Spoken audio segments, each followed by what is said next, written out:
Hello Kyle's Garage viewers, and welcome to another video. This one's going to be a little bit more on the lines of just talking. I want to tell you about the Bronco a little bit more in detail and kind of what's going on, because for myself, I kind of know what's going on. There might be a few of you guys that kind of know me personally and know how long the Bronco's been with me and how much it means to me, but on the most part, most of you guys don't know exactly how much the Bronco means to me. It's literally, that's my ball and chain. I won't go anywhere without that thing. Likewise, that thing has stuck with me. So, anyways, me and the Bronco got a really long history. And I'm going to tell you about that. But anyways, real quick, got your attention right here in the beginning of the video. I want to do a new schedule, if you will, like a video schedule. I want to release videos on Wednesday. You guys can leave in the comments below if you like that too. I like that because it gives me a weekend to work through and then maybe a couple extra days to film if I need to and edit. And then get, of course, like a nice quality video out to you guys on a Wednesday. So yeah, leave it in the comments below if you think that's cool. If not, then the videos might be very spotty if you guys don't like the Wednesday releases. But anyways, yeah, gonna go with a Wednesday release. So that's the new schedule, we'll say. And there might be some extra videos tossed in here or there between the week. So anyway, I'm going to just go ahead and talk about the Bronco. It's a 1990 Ford Bronco 2. I don't know how many miles are on it at this point. I really don't, because it only had a speedo that it wouldn't display the 100,000 mile mark. And if anybody grew up around the time frame I grew up and you saw a lot of cars, some of them didn't get to 100,000 miles, so they didn't even bother putting it on there. And this is one of those. I guarantee it has closer to 200,000 miles on it. I'm not real sure. I've been with the Bronco now. I bought it in 2004, so it's been quite a while. It came factory as a two-wheel drive, which is really weird and kind of the reason I bought it. Most Bronco 2s or any kind of SUV that you're going to buy are going to be four-wheel drive. This one's a two-wheel drive, and I think it was really cool, so I bought it. I ended up basically doing some work to get the truck, but it was for sale at the time for $700. So I ended up doing some work, and my parents ended up buying it for me at the time because I was only, 15 working for this thing. So, but here it is, and I have it to this day. So I've had the Bronco a while, and I love her. She came with a V6. We're not going to do a V6 anymore. This is the third V6 that's been in the thing, so I'm kind of over the V6. Not only that is, at the time when I was wanting to build it and everything, there's no support, no real aftermarket support for the 2.9 liter V6. There is, but it's just not a very strong engine. I mean, I've blown up, this is the third one, naturally aspirated one that I've blown up, so trying to boost something like that, it's just not a good idea, or building it, I just don't feel like putting the time and effort into it. So over the years, I tossed ideas around about putting a V8 in it or whatever, or supercharging the V6 that was in it, or trying to get a 4 liter and put a 4 liter in it. And I explored every option. I even went to the point where I was going to swap meets and stuff and buying stuff for V8 swap. And that only went so far. Ended up getting rid of all my V8 stuff and kind of got the idea of getting a 4-cylinder turbo. I thought that would be really cool, like something that used to be an SVO Mustang or something like that, or the Turbo Coupe Thunderbirds. I thought that would have been cool, so I kind of looking around here and there, and this is all years ago by now, and I ended up getting a Mustang plopped in my lap via a trade. It was a 1993 Mustang with, somebody had swapped the Turbo Coupe Thunderbird engine into it. I didn't know all this, that's just what I heard. So I pulled it all out and ran the numbers on it. Sure enough, the 93 Mustang that I got on a trade had the right engine in it, and it was turbocharged and everything, and you guys saw me tear apart that engine right here.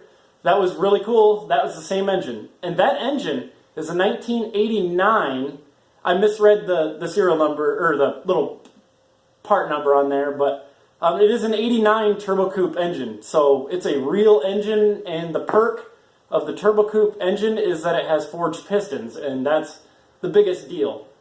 So I got that block. We got a Turbo Coupe Thunderbird block. It's a turbo. It's going to be definitely a turbo engine.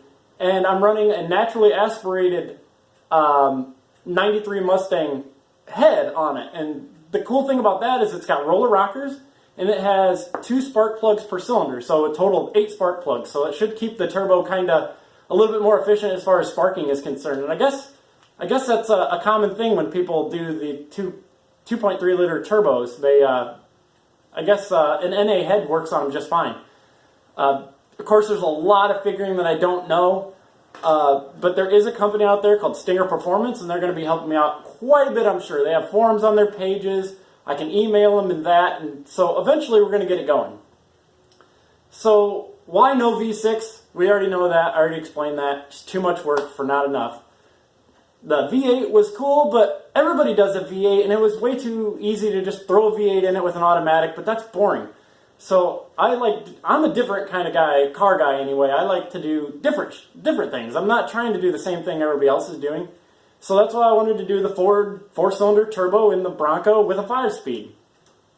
Which brings me to a problem that I just found out about, is the bell housings are different. When I was looking at them side by side with they looked so close, I was like, it's got to be the one. It has to be the one. I was for sure. Well, I get the transmission out and everything, and I was able to slip the transmission up to the 2.3 liter. Hold on, let me rephrase this. I took the original V6 transmission and tried to put it to the 4-cylinder engine, and the bell housings are so close, but they're not the same. So it tricked my brain. I thought everything was cool. No way Ford would do something just a little different, but they did. So that's my hang up right now, is what transmission I'm going to use. So I think I'm going to end up using a Ranger, Ford Ranger. It has to be the 2.3 liter single cam block that I get the Ranger transmission from, and I'll be able to go ahead and I think use that for now to get it going. I'll probably blow up that transmission too, and then we'll have to explore options as we go, or maybe rebuild one of those and make it really strong. I don't really know. I don't expect the engine to make any more than 200 horsepower in the beginning stages. I'm only trying to aim for 200 horsepower, which from factory the V6 only made 135 horsepower, so we got a huge jump there. Still not astronomical numbers, but this is going to be a really cool build. It doesn't need to make a lot of power because the truck doesn't weigh a whole lot, and it has to stay a 5-speed. There's no way I'm putting an automatic in that thing. I got to save the manuals. Save the manuals. None of my cars are automatic for a reason. I love manual transmissions. But, that was a lot of talking. But, yeah. What else? Ah, yes. There's a few other little details inside the Bronco that I've done. I just simplified the interior. I totally gutted it. It's got no weight in there at all. I don't want it to weigh anything. This is going to be kind of just like a street/strip truck. So it's going to have a hell of a street presence. And when you get on track, it's gonna boogie. So she's going to be fun. And like I said, literally I've had the truck longer than I haven't had it. I'm 31 years old and I've had the truck for 16 years. Well, that's more than half my life. So the truck is going nowhere. It'll be on this channel. It'll be fully documented. So stay tuned for all that. I think it's going to be awesome. Also, if you've noticed that my voice is a little echoey, I am very sorry. I broke my microphone. I don't know. I break everything. I freaking dropped it and it broke. But so that's why you're hearing some echoes going on. Sorry about that. Hope you guys still stick around. I don't know what we're going to get into on the next episode or video or whatever I decide to do next, but I really just wanted to sit down and tell about the Bronco because you guys haven't really heard my expressions on the Bronco. I've been doing a lot of time-lapse videos, so you haven't heard my voice a whole lot, which I don't know if you like that or not, but either way, we're going to get going on the Bronco. Anyways, guys, I'm glad you came back, checked out another video. Give it a like. Comment if you want to comment on something I said. Maybe I wasn't clear about something and you want something clarified. I'll clear it up in the comments if you'd like, or something like that. But yeah, you guys, take care, and I'll see you next time.